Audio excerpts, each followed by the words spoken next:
সকলকে আমার চ্যানেলে স্বাগত জানাই। আজকে আমি আরেকটি নতুন ভিডিও নিয়ে এসেছি, সেটা হচ্ছে মডেল অ্যাক্টিভিটি টাস্ক বাংলা প্রথম ভাষা নতুন দশম শ্রেণীর। 1 নম্বরে আছে ঠিক উত্তরটি বেছে নিয়ে লেখো। একের একে আছে তপনের লেখা যে গল্পটি সন্ধ্যাতারা পত্রিকায় ছাপা হয়েছিল সেটি কি রাজা ও রানী, না অ্যাক্সিডেন্ট, না প্রথম দিন, না স্কুলে ভর্তি হওয়ার দিনের অভিজ্ঞতা? এটার উত্তরটা হবে প্রথম দিন। তপনের লেখা যে গল্পটি সন্ধ্যাতারা পত্রিকায় ছাপা হয়েছিল সেটি হলো প্রথম দিন। এরপরে আছে 1-এর 2 পাঠ্য অসুখী একজন কবিতাটির অনুবাদক। ক নম্বরে দেওয়া আছে শঙ্খ ঘোষ, খ নম্বরে দেওয়া আছে নবারুণ ভট্টাচার্য, গ নম্বরে উৎপল কুমার বসু, ঘ নম্বরে দেওয়া আছে মানবেন্দ্র বন্দ্যোপাধ্যায়। উত্তরটি হবে নবারুণ ভট্টাচার্য। তারপরে 1-এর 3 দেওয়া আছে আফ্রিকা কবিতাটি রবীন্দ্রনাথ ঠাকুরের যে কাব্যগ্রন্থে রয়েছে সেটি কি? ক নম্বরে মানসী, খ নম্বরে চিত্রা, গ নম্বরে পত্রপুট, ঘ নম্বরে নৈবেদ্য। উত্তরটি হবে পত্রপুট। 4 নম্বরে আছে 1-এর 4 বাবু কুইল ড্রাইভার্স কথাটি বলতেন, কে বলতেন? ক নম্বরে আছে ওয়াটারম্যান, খ নম্বরে আছে লর্ড কার্জন, গ নম্বরে উইলিয়াম জোন্স, ঘ নম্বরে উইলিয়াম হেস্টিং। উত্তরটি হবে লর্ড কার্জন। এরপরে আছে 1-এর 5 যে কাব্যগ্রন্থটি শঙ্খ ঘোষের লেখা নয়। ক নম্বরে দিন ও রাত্রি, খ নম্বরে দিনগুলি রাতগুলি, গ নম্বরে পাজরে পাজরে পাজরে দ্বারের শব্দ, ঘ নম্বরে ধুম লেগেছে হৃৎকমলে। খ, গ, ঘ এই 3টি হচ্ছে শঙ্খ ঘোষের লেখা। দিন ও রাত্রি শঙ্খ ঘোষের নয়, তাহলে উত্তরটি হবে দিন ও রাত্রি। এরপরে 2 কম বেশি 20টি শব্দের উত্তর লেখো। 20টি শব্দের মধ্যে লিখতে বলেছে। 2-এর 1 কোন কথাটি শুনে তপনের চোখ মার্বেল হয়ে গিয়েছিল? উত্তরটি হবে লেখিকা আশাপূর্ণা দেবীর জ্ঞানচক্ষু নামক গদ্যাংশে প্রধান চরিত্র তপন যখন শুনে মামা বাড়ি গিয়ে জলযান্ত্র এক লেখকের সাক্ষাৎ মিলবে তখন তপনের চোখ বিস্ময়ে মার্বেল হয়ে গিয়েছিল। 2-এর 2 অসুখী একজন কবিতাটি পাবলো নেরুদার কোন কাব্যগ্রন্থের অন্তর্গত? উত্তরটি হবে অসুখী একজন কবিতাটি প্রখ্যাত চিলিয়ান কবি পাবলো নেরুদার এক্সট্রা ভেগারিয়া নামক কাব্যগ্রন্থ থেকে নেওয়া হয়েছে। তারপরে আছে 2-এর 3 প্রশ্নের মধ্যে ভুল ছিল, আমি সেটা ঠিক করে লিখে দিয়েছি। বাংলা ভাষা বিজ্ঞান প্রবন্ধে প্রাবন্ধিক ছেলেবেলায় কার লেখা জ্যামিতি পড়েছিলেন বলে জানিয়েছেন? উত্তরটি হবে বাংলা ভাষা বিজ্ঞান প্রবন্ধে প্রাবন্ধিক ছেলেবেলায় ব্রহ্মমোহন মল্লিকের লেখা জ্যামিতি পড়েছিলেন বলে জানিয়েছেন। এরপরে আছে 2-এর 4 কি আছে? আফ্রিকা কবিতায় দিনের অন্তিমকালে কিভাবে ঘোষিত হয়েছিল? উত্তরে কি হবে কবিগুরু রবীন্দ্রনাথ ঠাকুরের পত্রপুট নামক কাব্যগ্রন্থে অন্তর্গত আফ্রিকা নামক কবিতায় অশুভ ধ্বনিতে ঘোষণা করল দিনের অন্তিমকাল। এরপরে আছে 2-এর 5 আয় আরো বেঁধে বেঁধে থাকি কবিতায় কবি পায়ে পায়ে হিমানির বাদ বলতে কি নির্দেশ করেছেন? উত্তরটি হবে কবি শঙ্খ ঘোষের লেখা আয় আরো বেঁধে বেঁধে থাকি কবিতায় কবি পায়ে পায়ে হিমানির বাদ বলতে নির্দেশ করেছেন হিংসায় উন্মুক্ত পৃথিবীতে নিরীহ সাধারণ মানুষের বেঁচে থাকার পথ ক্রমশ দুর্গম হয়ে উঠেছে। হিমানী অর্থাৎ তুষারাবৃত। পথে চলা যেমন দুষ্কর তেমনি কষ্টকর বেঁচে থাকার পথ। এই কথা বলতেই পায়ে পায়ে হিমানীর বাত বলতে এই কথাই নির্দেশ করেছে। এরপরে আছে 3 নম্বরে প্রসঙ্গ নির্দেশ সহ কম বেশি 60টি শব্দের মধ্যে উত্তর লিখো। 3-এর 1-এ দেওয়া আছে, প্রশ্ন দেওয়া আছে ওর হবে বক্তাকে কেন তার এমন মনে হয়েছে। উত্তরটি হবে আলোচ্য অংশটি লেখিকা আশাপূর্ণা দেবীর কুমকুম নামক কাব্যগ্রন্থে জ্ঞানচক্ষু নামক গল্পে বক্তা হলেন তপনের নতুন মেসোমশাই। পরে প্রশ্নটা কি ছিল, কেন তার এমন মনে হয়েছে, কেন? তপন যে নতুন গল্প লিখেছে তা শুনে সবাই হাসাহাসি করছিল, কিন্তু মেসো বলেন তপনের হাত ও চোখ দুই আছে, না হলে এই বয়সে ছেলে মেয়েরা গল্প লেখে রাজা রানীর গল্প, খুন জখম অ্যাক্সিডেন্ট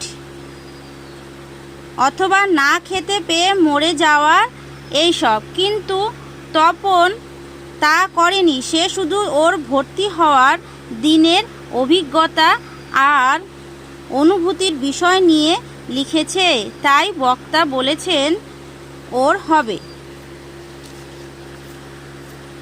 এরপরে আছে 3-এর 2 অসুখী একজন কবিতায় কার মাথার উপর বছরগুলি কেন পরপর পাথরের মতন নেমে এসেছিল। উত্তরটি হবে পাবলো নেরুদার অসুখী একজন কবিতায় কবির অপেক্ষারত মেয়েটির মাথার উপর পরপর পাথরের মতন নেমে এসেছিল। কেন পরপর পাথরের মতো নেমে এসেছিল, এবার সেই উত্তর। অপেক্ষারত মেয়েটির মাথার উপর পরপর পাথরের মতো নেমে এসেছিল তার কারণ কবি যখন জীবন জীবিকার জন্য নিজের বাসভূমি ছেড়ে দূরে চলে যাওয়া, সে আর ফিরে আসবে না, তা অপেক্ষারত মেয়েটি জানত না। কিন্তু কবির জন্য তার নিরন্তর অপেক্ষা চলতে থাকে, তা হয়ে ওঠে দুঃসহ ও নিঃশেষ। এই বছরগুলি যেন তার মনে হয় ভারী পাথরের মতো বোঝা, যা মাথা থেকে নামতে চায় না। এরপরে আছে 3-এর 3 আমরা ভিখারি 12 মাস আয় আরও বেঁধে বেঁধে থাকি কবিতায় কবির এমন মন্তব্যের কারণ বিশ্লেষণ করো। উত্তর, কবি শঙ্খ ঘোষের আয় আরও বেঁধে বেঁধে থাকি কবিতায় সাম্রাজ্যবাদী রাষ্ট্রশক্তির দ্বারা সাধারণ মানুষেরা অত্যাচারিত শোষিত হয়ে ভিখারি রূপে পর্যবসিত হয়েছে। সাম্রাজ্যবাদী লোভী স্বার্থান্বেষী কিছু মানুষ হিংসার উৎসবে মেতে ওঠে, ধর্মান্ধতা, ক্ষমতা প্রদর্শন, অর্থনৈতিক শোষণের কারণে বিশ্বব্যাপী ছড়িয়ে দেয় হিংসা, আর জনসাধারণের জীবন জীবিকা আশ্রয় বিপর্যস্ত হয়, তাদের ইতিহাস হারিয়ে যায় অথবা বঞ্চনার ইতিহাস তৈরি হয়, তাই তারা নিজেদের ভিখারি বলে মনে করে। এরপরে আছে 3-এর 4 উদ্ভ্রান্ত আদিম যুগের কথা আফ্রিকা কবিতায় কিভাবে উল্লিখিত হয়েছে। আলোচ্য অংশটি বিশ্বকবি রবীন্দ্রনাথ ঠাকুরের পত্রপুট কাব্যের আফ্রিকা কবিতায় বিশ্ব সৃষ্টির আদিলগ্নের কথা উল্লেখ করেছেন। বিধাতা তখন পৃথিবীর সৃষ্টিকর্মে রত ছিলেন, সৃষ্টির সেই আদিম কালখণ্ডটি ছিল উদ্ভ্রান্তির দোলায়িত। এক মহৎ স্রষ্টা হিসেবে তিনি নিজের এই সুমহান সৃষ্টিকে সম্পূর্ণ নিখুঁত করতে বারবার ভেঙে পুনরায় গড়ছিলেন। তার মধ্যে দেখা যাচ্ছিল আত্মবিক্ষোভ, ঘন ঘন মাথা নেড়ে অসন্তুষ্টির ভাব প্রকাশ করছিলেন তিনি। অর্থাৎ সৃজনশীলতার আদিলগ্নে বিধাতা ছিলেন বিভ্রান্ত। এরপরে আছে 3-5, আমি যেখানে কাজ করি সেটা লেখালেখির আফিস। সেই আফিসে চিত্র লেখক কীভাবে উপস্থাপিত করেছেন? উত্তর, আলোচ্য অংশটি শ্রীপান্থ হারিয়ে যাওয়া কালিকলম প্রবন্ধে লেখক লেখালেখির আপিসে কাজ করেন। সেই আপিসে সবাই লেখক, কিন্তু লেখক ছাড়া কারো হাতে কলম নেই। সকলের সামনে চৌকো আয়নার মতো একটা কাচের স্ক্রিন বা পর্দা, আর নিচে টাইপরাইটারের মতো একটা কিবোর্ড। লেখকেরা অনবরত তা দিয়ে লিখেই যেতেন। চলছে। লেখক যদি কোনো কারণে কলম নিতে ভুলে যেতেন তবেই বিপদ, কারণ কারো কাছে কলম থাকতো না। যদিও কারো একটি কলম পেতেন, সেটা দিয়ে লেখক লিখতে পারতেন না। এরপরে আছে 4 নম্বরে,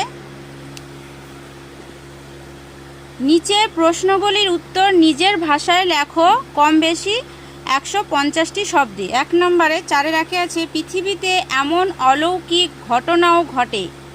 কোন ঘটনাকে অলৌকিক আখ্যা দেওয়া হয়েছে? সেই ঘটনার প্রতিক্রিয়া কি হয়েছিল? জ্ঞানচক্ষু গল্প অনুসারে বুঝিয়ে দাও। উত্তর, আলোচ্য অংশটি লেখিকা আশাপূর্ণা দেবীর জ্ঞানচক্ষু নামক গল্পাংশে একটি ঘটনাকে অলৌকিক আখ্যা দেওয়া হয়েছে। অলৌকিক শব্দের অর্থ যা অবাস্তব। এই গল্পে এক কিশোর প্রতিভা তপনের প্রথম গল্প অবশেষে ছাপার অক্ষরে আঁটোসাঁটো হয়ে প্রকাশিত হয় সন্ধ্যাতারা পত্রিকায়। এই ঘটনাকে তপনের কাছে অলৌকিক বলে মনে হয়। 2 নম্বর প্রশ্নটি ছিল, সেই ঘটনার প্রতিক্রিয়া কি হয়েছিল? জ্ঞানচক্ষু গল্প অনুসারে বুঝিয়ে দাও প্রতিক্রিয়াটি। উত্তরটি হবে, জ্ঞানচক্ষু নামক গল্পে তপনের লেখা গল্প পত্রিকায় ছাপানোর পর তপনের আনন্দের সীমা ছিল না। সেই আনন্দ শেষ পরিণাম সুখের হয়নি। যখন সে তার নিজের লেখা গল্পটি পড়ে, তখন সে দেখে তার মেসোমশাই কারেকশনের নামে গোটা গল্পটি বদলে দিয়েছেন। তখন তপনের দুঃখের সীমা ছিল না। সে অপমানে ও অভিমানে কেঁদে ফেলে। তপন সেই সময় সংকল্প করে, যদি কোনো দিন তার লেখা ছাপাতে হয় তবে সে নিজে গিয়ে দিয়ে আসবে ছাপাখানায়। এরপরে আছে 4-2, আয় আরও বেঁধে বেঁধে থাকি কোন কাব্যগ্রন্থের অন্তর্গত? কবিতায় এই আহ্বান ধাবিত হয়েছে কেন? উত্তরটি হবে, আয় আরও বেঁধে বেঁধে থাকি কবিতাটি কবি শঙ্খ ঘোষের জলেই পাষাণ হয়ে আছে নামক কাব্যগ্রন্থের অন্তর্গত। কবিতায় আহ্বান ধাবিত হয়েছে কেন? সে উত্তরটি হলো, আলোচ্য কবিতায় কবি সাধারণ মানুষের বিপন্নতার ছবি তুলে ধরেছেন। রাজনীতি বাদশারা জনগণের বেঁচে থাকাকে অনিশ্চিত, দুর্বিষহ ও ভয়াবহ করে তোলে। নানান অছিলায় তারা যুদ্ধ বাধায়। উগ্র জাতীয়তাবাদ, ধর্মীয় উন্মাদনা, গোষ্ঠীতন্ত্র, হিংসা ছড়ায়। যুদ্ধ বিধ্বস্ত পৃথিবীতে নিরীহ মানুষের মৃত্যুর মিছিল। এই তীব্র সংকট কালে তারা আরও বেঁধে বেঁধে থাকে। তাদের ইতিহাস নেই অথবা পুরোটাই বঞ্চনার ইতিহাস। ভিখারির মতো তাদের বেঁচে থাকতে হয়, তবু হাতে হাত রেখে সহমর্মিতা, সহযোগিতা, সহাবস্থানের মধ্য দিয়ে তারা অনিশেষ বার্তা দেয়। তাই কবি আয় আরও বেঁধে বেঁধে থাকি আহ্বানে ধাবিত করেছে, এই যৌথ শক্তির মাধ্যমেই সব কিছুকে হারিয়ে বেঁচে থাকতে পারবে। এরপরে আছে 4 নম্বরে 4-3 দস্যুরা কিভাবে আফ্রিকার ইতিহাসে চিরচিহ্ন এঁকে দিয়ে গিয়েছিলেন তা আফ্রিকা কবিতা অনুসরণে আলোচনা করো। উত্তরটি হবে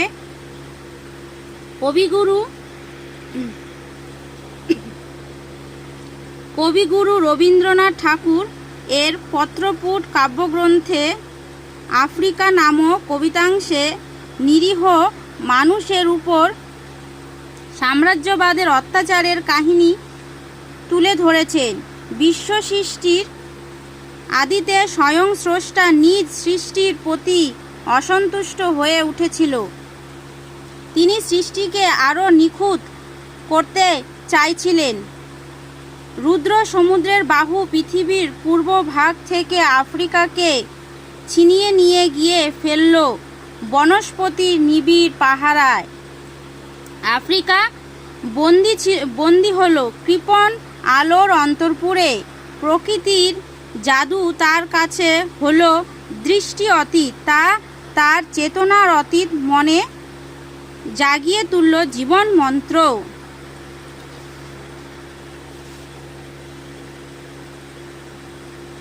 বন ছায়াময় পরিস্থিতি থমকে থাকা ভীষণকে আফ্রিকা বিদ্রুপ করতে পারল। বিভীষিকার প্রচণ্ড মহিমায় নিজেকে উগ্র করে বাজালো তাণ্ডবের দুন্দুভিনাদ।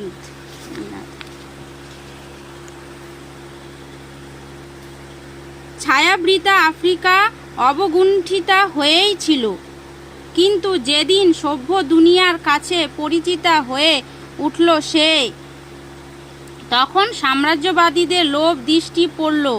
লোহার হাতকড়ি নিয়ে এলো মানুষ ধরার দল। তারা আফ্রিকাকে নেকড়ের চেয়েও তীক্ষ্ণ নখ দিয়ে ক্ষতবিক্ষত করল। সাম্রাজ্যবাদীরা সভ্য, তবু এদের বর্বর লোভ নিজেদের নির্লজ্জ অমানুষতাকে নগ্ন করে প্রকাশ করল। সাম্রাজ্যবাদীদের বর্বরোচিত আক্রমণকে আফ্রিকার ভাষাহীন কান্না তার অরণ্য পথকে কদমাক্ত করে তুলল। আফ্রিকার বেদনার এই অশ্রু আর তার প্রতিবাদের রক্তে ধূলি পরিণত হলো পাকে।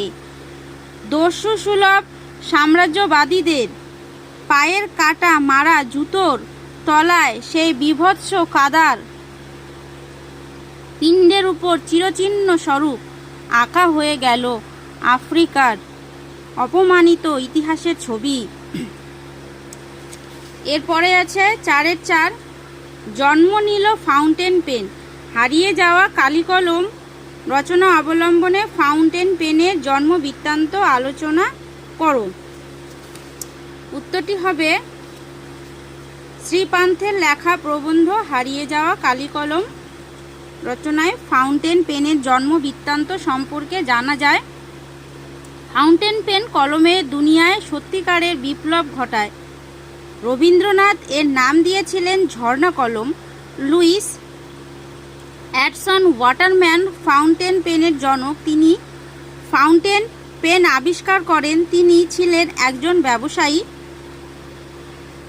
একদিন ব্যবসায়ী চুক্তিপত্রে দোয়াত উল্টে কালি পড়ে যাওয়ায় অনেক আর্থিক ক্ষতির শিকার হয়েছিলেন। এই ঘটনার পর তিনি ছুটলেন কালির সন্ধানে। এই ঘটনার প্রভাবেই তিনি পরবর্তীকালে কালি ভরা ফাউন্টেন পেন আবিষ্কার করলেন। এরপরে আছে 4-5 তারপর যুদ্ধ এলো। কিসের মতো যুদ্ধ এলো? তারা তার কি পরিণতি ঘটল? উত্তরটি আলোচ্য অংশটি পাবলো নেরুদার অসুখী একজন পদ্মাংশে যুদ্ধ এলো রক্তের এক আগ্নেয় পাহাড়ের মতো। উত্তরটি হবে এই যুদ্ধের ভয়ঙ্কর পরিণতি ঘটল। যুদ্ধে শিশু আর বাড়িগুলো খুন হলো, সমতলে ধরে গেল আগুন।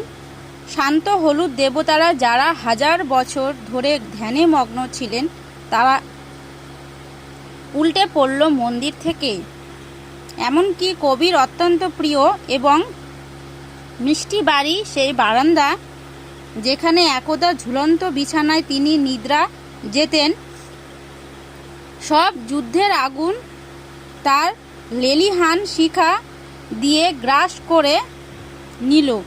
আর প্রকৃতির আনন্দ স্পর্শ স্বরূপ ছিল যে গোলাপি গাছ করতলের মতো ছড়ানো পাতা, তা সব নিশ্চিহ্ন হয়ে গেল, চূর্ণ হয়ে গেল, জ্বলে গেল আগুন। এর চিমনিও প্রাচীন জল তরঙ্গ। শহরের যুদ্ধের পরবর্তী অবশেষ হিসেবে কেবল ছড়িয়ে থাকলো কিছু কাঠ কয়লা দোমড়ানো লোহার লক্কর। আতঙ্কিত পরিস্থিতির স্মারক হয়ে কবির প্রিয় মাটিতে আঁকা থাকলো রক্তের একটা কালো দাগ। এরপরে কিছু ব্যাকরণের প্রশ্ন আছে, উত্তর আছে 5-এ। সেটি হচ্ছে 5-এর 1, অনুসর্গ হলো এক প্রকার কি? অব্যয়পদ। 5-এর 2, বিভক্তি কখনোই লুপ্ত হয় না সম্বন্ধ পদে। 5-এর 3, নির্দেশকের একটি উদাহরণ হলো গুলি। এরপরে একটি ছিল বঙ্গানুবাদ। Home is the first school where the child learns his first lesson. She hears and beings learn at home. It is home that builds his character. In a good home, honest and healthy man are mad. উত্তরটি হবে গৃহই প্রথম বিদ্যালয়, যেখানে শিশু তার শিক্ষা গ্রহণ করে। সে গৃহেই দেখে, শোনে ও শিখতে শুরু করে। গৃহই তার চরিত্র গঠন করে। সুগৃহে সৎ ও সুস্থ মানুষ গড়ে ওঠে। আজকে এখানেই। ভিডিওটি কেমন লাগলো সবাই জানাবেন, একটু শেয়ার করবেন, লাইক কমেন্ট। ধন্যবাদ।